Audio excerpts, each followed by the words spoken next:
Hello, moi c'est Noah. Ici on décrypte la politique autrement, avec une seule obsession, comprendre ce qui se joue vraiment pour 2027.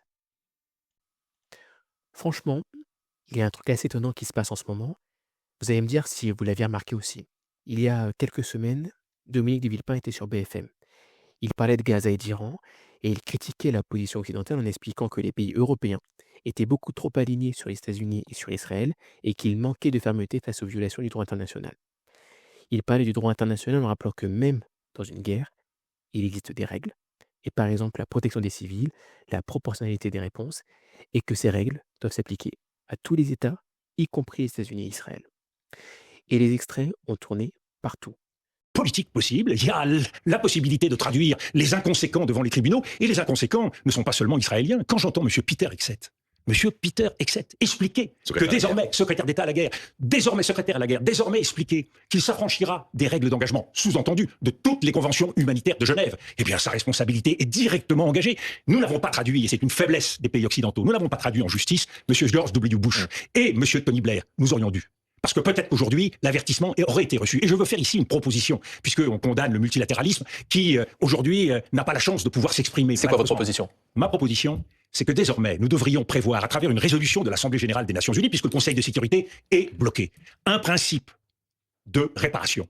Tout pays qui s'engage dans une intervention illégitime, illégale, doit payer le prix de la reconstruction de ce qu'il a cassé. On a connu en France, tu casses, tu répares. Eh bien là, tu détruis, tu répares.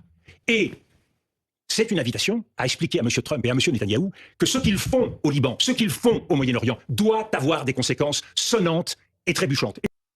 Mais surtout, ce qui était intéressant, c'était pas juste ce qu'il disait, c'était qui partageait. Et depuis plusieurs mois, et en gros finalement depuis le début du conflit à Gaza, tu as la gauche qui relaie ses interventions, qui l'applaudit, qui le cite. Et même parfois, tu vois des gens qui disent, franchement, il pourrait incarner quelque chose. Alors qu'on parle quand même d'un ancien Premier ministre de droite, issu de la droite gaulliste, historiquement rattaché au RPR puis à l'UMP, l'ancêtre des Républicains. Et c'est là que ça devient intéressant. Parce qu'en réalité, il y a peut-être un vrai paradoxe. De Villepin, pour moi, ce n'est pas un homme de gauche. Pour autant, il pourrait devenir le candidat d'une partie de la gauche. Une gauche modérée, une gauche qui cherche une figure charismatique et crédible, notamment à l'international, et une gauche qui veut surtout être capable de battre le RN au second tour. Du coup, je vais vous poser deux questions dans cette vidéo. 1. Est-ce qu'il peut incarner cette gauche? Et 2. Est-ce qu'il est fait par conviction ou par stratégie? Une chose est sûre, De Villepin se prépare pour compter en 2027. De Villepin, c'est pas n'importe qui, c'est vraiment un pur produit de la Ve République, de la droite républicaine. Diplomate pendant environ 20 ans, à partir du début des années 1980, notamment au Quai d'Orsay, avant de rejoindre les cabinets ministériels puis l'Élysée dans les années 90. Il était très proche de Chirac et était son ministre des Affaires étrangères de 2002 à 2004, puis son Premier ministre de 2005 à 2007. Il est surtout connu pour un discours devenu ultra célèbre. C'est le discours à l'ONU en 2003, le 14 février 2003, contre la guerre en Irak, dans un contexte où les États-Unis, sous George W. Bush, s'apprêtent à envahir l'Irak en accusant Saddam Hussein de détenir les armes de destruction massive, ce que la France conteste fermement à l'époque. Ce jour-là, il incarne quelque chose de très très fort. L'indépendance de la France, le refus de suivre les États-Unis et une vision assez gaullienne de la diplomatie. Et ça, honnêtement, il ne l'a jamais vraiment abandonné. C'est en parfaite cohérence avec une vision de droite gaulliste. Mais il ne faut pas oublier l'autre côté de Villepin, parce que de Villepin, il y a aussi des casseroles. De Villepin, c'est aussi le CPE, le contrat première embauche, une réforme du marché du travail très libérale qui a été mise en place en 2006 et qui visait à permettre aux employeurs de licencier plus facilement les jeunes de moins de 26 ans pendant leurs 2 premières années de contrat. Ça a déclenché un énorme mouvement social, des manifestations massives, notamment étudiantes. Et je m'en souviens, j'étais lycéen à l'époque, j'avais fait grève aussi, et vraiment, toute la France était en grève. Et face à cette contestation, Jacques Chirac, président à l'époque, avait finalement décidé de ne pas appliquer la mesure, ce qui constituait d'ailleurs un recul politique majeur pour De Villepin. Il n'y a aucun doute, De Villepin, c'est un homme de droite. Et puis ensuite, il y a la traversée du désert. De Villepin disparaît après 2007. D'une part parce qu'il y avait une très forte rivalité avec Sarkozy, notamment parce ils incarnaient deux lignes opposées à droite, et que Sarkozy, du coup, a pris le contrôle de l'UMP et donc de l'appareil politique.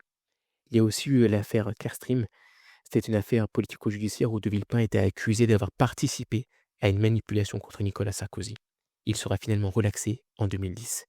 Pendant presque 15 ans, on n'entend plus vraiment parler de De Villepin. Alors il va être conférencier, notamment auprès de grandes entreprises, d'institutions internationales ou lors de forums économiques ou géopolitiques. C'est aussi un écrivain. Il va s'essayer à plusieurs ouvrages, notamment des essais politiques et des livres de poésie. Il a une dizaine d'ouvrages à son actif. Et puis, petit à petit, il revient. D'abord sur la guerre en Ukraine à partir de 2022 et surtout avec Gaza, avec le génocide en cours à Gaza à partir de 2023. Et là, il se passe un truc. Ces interventions deviennent virales. Pourquoi? Parce que tu as l'impression d'entendre quelqu'un qui parle différemment. Pas de clash, pas dans la petite phrase, mais avec une vraie vision. Et ça, aujourd'hui, c'est devenu rare. Alors, pourquoi la gauche l'écoute? Il y a plusieurs raisons. La première, c'est son positionnement sur l'international. Il parle de droit international, de multilatéralisme, d'équilibre des puissances. Par exemple, à Gaza, il appelle dès le début clairement un cessez-le-feu, à la reconnaissance d'un État palestinien et critique fortement le fait que les Occidentaux ne fassent pas suffisamment pression sur Israël. Sur le fond, il rejoint une analyse assez proche de celle portée par la France insoumise sur la situation humanitaire et la responsabilité d'Israël, mais avec un ton que je trouve beaucoup plus institutionnel, diplomatique, beaucoup moins militant. Et c'est ce qui lui permet aussi de toucher un public plus large. Et ça, forcément, ça résonne à gauche. Deuxième élément, son adversaire, c'est le RN, pas la LFI. Il ne tire pas un trait d'égalité entre les deux partis. Et ça, c'est une différence énorme. Et ça tranche avec la droite et certains partis de gauche comme le PS qui mettent dos à dos la LFI et le RN. Alors après, est-ce qu'ils ont tort? Est-ce que le PS et la droite ont tort de mettre dos à dos la LFI et le RN? Dites-moi en commentaire ce que vous en pensez. On va faire une vidéo là-dessus. Pour revenir à De Villepin, lui, il est très direct. Face au RN, il se positionne comme une alternative crédible. Pourquoi? Parce qu'il a l'expérience, parce qu'il a une vision internationale, parce qu'il veut rassembler et non cliver. Et forcément, face à quelqu'un comme Jordan Bardella, le contraste est assez évident. Et puis, troisième élément, le paysage politique bouge beaucoup. Et lui, finalement, on l'a vu pas tant que ça. Et donc, quand le paysage bouge, qu'il se droitise, entre guillemets, lui, qui reste globalement fixé sur ses convictions, mécaniquement, se retrouve plus à gauche sur l'échiquier politique. Et enfin, il y a son style. De Villepin parle comme un ancien chef d'État, avec des phrases longues, une vision globale, et dans le paysage actuel, ça marque. Mais c'est là où ça devient intéressant. C'est quand on sort de l'international.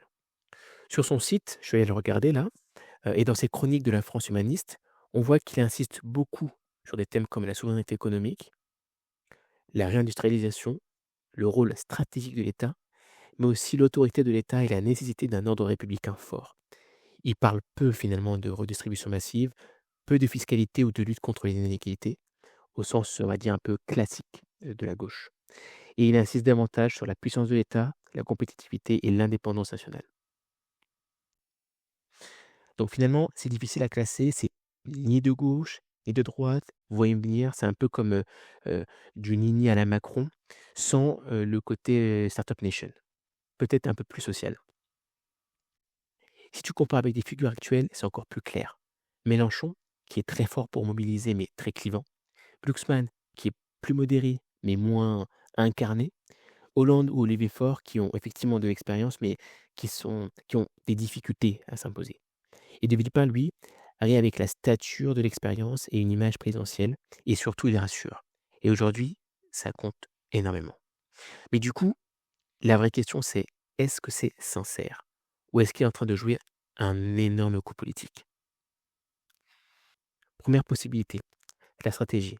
Il voit un espace vide entre Macron et Mélenchon, un espace un peu orphelin, et il se positionne, même s'il n'est pas totalement raccord avec ses convictions initiales.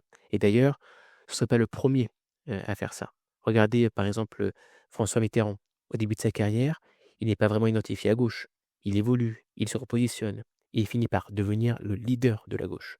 Même chose, alors oui, je suis d'accord dans une moindre mesure avec Emmanuel Macron. Il vient d'un gouvernement de gauche, et son positionnement réel est plutôt centriste, voire libéral, voire très libéral. Vous voyez, les trajectoires politiques, elles ne sont pas figées. les étiquettes peuvent bouger ou être utilisées. Deuxième possibilité, la cohérence. Il dit la même chose depuis 20 ans, souveraineté, indépendance, et dans ce cas-là, ce n'est pas lui qui change, c'est plutôt le système autour de lui. C'est un peu ce qu'on a montré tout à l'heure. Mais attention avec De Villepin, il y a quand même des limites. Déjà, dans les sondages, pour la présidentielle 2027, il est autour de 5%, ce qui reste faible, et il plafonne autour de 5%. On ne sent pas de dynamique forte. Ensuite, on ne sent pas d'appareil politique solide autour de lui. Alors, il y a eu la rumeur disant que potentiellement Ségolène Royal allait le rejoindre. Je ne sais pas ce que ça a donné. D'ailleurs, dites-moi en commentaire si ça a un peu bougé. Je ne sais pas trop. J'en sais trop rien. Donc voilà, on ne sent pas qu'il y a un réseau d'élus autour de lui. Et puis, il faut aussi voir son image, qui fait très intellectuelle, parfois un peu distante. Et il y a certaines critiques sur ses relations internationales passées, notamment avec des pays comme l'Arabie Saoudite. Donc tout ça, ça peut freiner. Et puis, un dernier point, c'est son rapport avec LFI. Après la mort de Cotin de Ranc, il critique leur position, et là, ça réagit très fort sur les réseaux sociaux. Et ce qui montre une chose, le lien avec la gauche reste fragile. Donc au final, on l'a vu, De Villepin n'est pas un homme de gauche. Ça, c'est clair. Mais il peut séduire une partie de la gauche modérée. Et surtout, il peut séduire un électorat qui cherche une figure forte face au RN et qui n'a pas envie d'avoir un match RN-LFI. Quelqu'un de crédible, quelqu'un d'expérimenté, quelqu'un qui peut rassembler. Pas forcément une figure idéologique, mais une figure de stabilité. Et potentiellement quelqu'un capable de rassembler au second tour.